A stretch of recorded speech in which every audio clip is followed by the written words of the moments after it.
प्यारे विद्यार्थियों,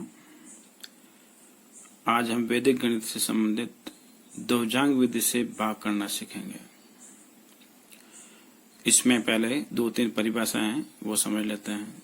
ध्वजांक भाजक के इकाई अंक अथवा इकाई युक्त कई अंक जो घातांक के स्थान पर लिखे जाते हैं ध्वजांक कहलाते हैं। भाजक का अर्थ होता है जिसका भाग दे रहे हैं। मुख्यांक भाजक का ध्वजांक के अतिरिक्त शेष अंक जो वास्तविक भाग संक्रिया संपन्न करता है मुख्यांक कहलाता है। इसकी विधि सबसे पहले भाग संक्रिया के स्थान को 3 खंडों में विभाजित करते हैं। प्रथम खंड में आधार स्थान पर मुख्यांक तथा घातांक स्थान पर ध्वजांक लिखते हैं।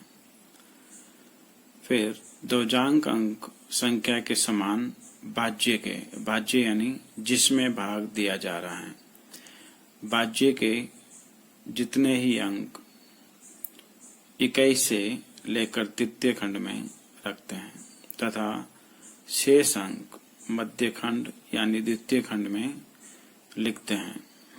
इसमें एक बार यूज आएगा संशोधित भाज्य, याद रखना है। ये शेषफल माइनस ध्वजांक इंटू भागफल। जो शेषफल बच रहा है उसमें से ध्वजांक और भागफल को गुणा कर, ये हमें याद रखना है। ध्वजांक एक अंक के लिए जिससे प्रश्न इजी वे में होता है, चाहे भाजक में 3 अंक हो फिर भी ध्वजांक एक अंक लेना है। अब तीसरे खंड में ध्वजांक में 1 अंक है तो इस भाज्य में से इकाई की ओर से 1 अंक तीसरे खंड में लिखेंगे।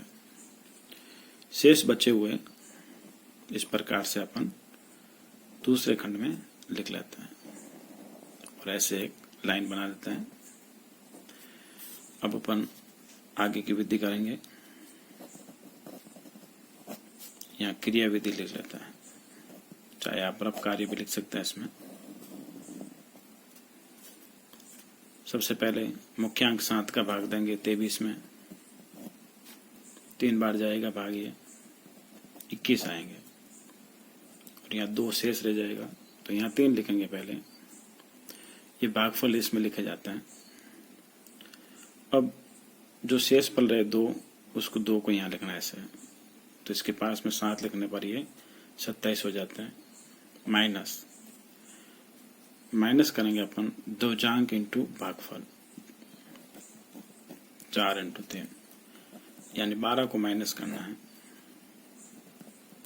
तो इस प्रकार से 15 ये नया भाज्य आ गया, अपने को प्राप्त हो गया है। अब इसमें वापस 7 का ही भाग देना अपने को, तो 2 बार जाएगा भाग, 1 रहेगा। तो ये भागफल यहाँ लिखेंगे और शेषफल जो आया 1 यहाँ लिखेंगे। इस प्रकार से ये पास में लिखने पर 15 हो गए। माइनस कोई वापस ध्वजांक इंटू भागफल, 4 इंटू 2, 8 घटाएंगे इसमें से तो ये 7 आ जाएंगे। नया भाज्य आ गया अपने पास। 7 में 7 का भाग दिया, 1 बार गया ये भाग, यहाँ 1 लिखेंगे। यहाँ शेषफल 0 रहा है, देखो तो ये 0 यहाँ लिखेंगे, पास में लिखे 4 माइनस ध्वजांक इंटू भागफल, 4 इंटू 1 4 घटाए 0 आ गया। तो यहाँ पे ये 0 लिखेंगे अपन। इसका आंसर आएगा, देखो भागफल 321, शेषफल 0। इस प्रकार से अपन कितने भी बड़े भाग होते हैं वो हल कर सकते हैं। एक बार और दूसरा भाग करते हैं इसी प्रकार से।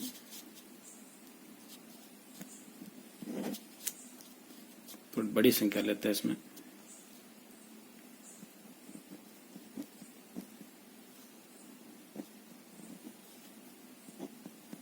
भाजक 812 है।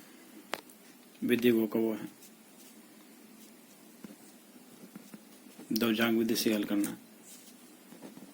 3 खंड बनाइए, पहला, दूसरा और तीसरा। पहले खंड में दो-जांग 2 लिख लिए और मुख्यांक 81। वापस लाइन खींच दीजिए ऐसे।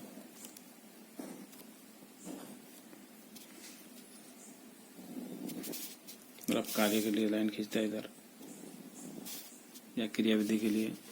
देखिए, सबसे पहले 81 का भाग देंगे अपन। उसके पहले यहाँ लिखेंगे अपन जो दो-जांग है उसका 1 अंक, तो यहाँ से 1 अंक, बचे हुए शेष अंक यहाँ लिख लेते हैं। दूसरे खंड में लिखना आ गया, वापस हमें लीजिए। भाजक का 1 अंक, दो-जांग, शेष बचे हुए मुख्यांक।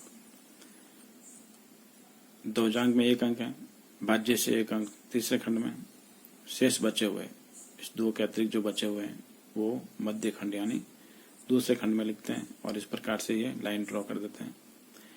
अब 81 का भाग देंगे पहले अपन इसके अंदर, तो 211 में भाग दे सकते हैं, 2 बार जाएगा ये।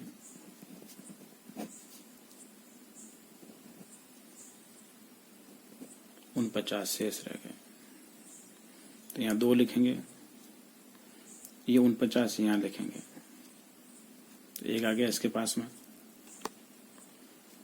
अब घटाएंगे इसमें से दो-जांग इंटू भागफल, 4 बाकी निकाले इसमें से, तो ये आ जाएंगे 784।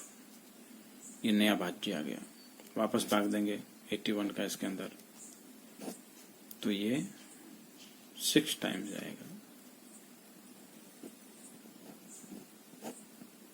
शेष 1 रह गया, यहाँ 6 लिखिए और ये 1 यहाँ आ जाएगा। 2 लाए इसके पास में, माइनस दो-जांग इंटू भागफल, 12 घटाए 0 आ गए, तो यहाँ 0 लिख लीजिए। इस प्रकार से इसके आंसर आ गए। भागफल 26 और शेषफल 0।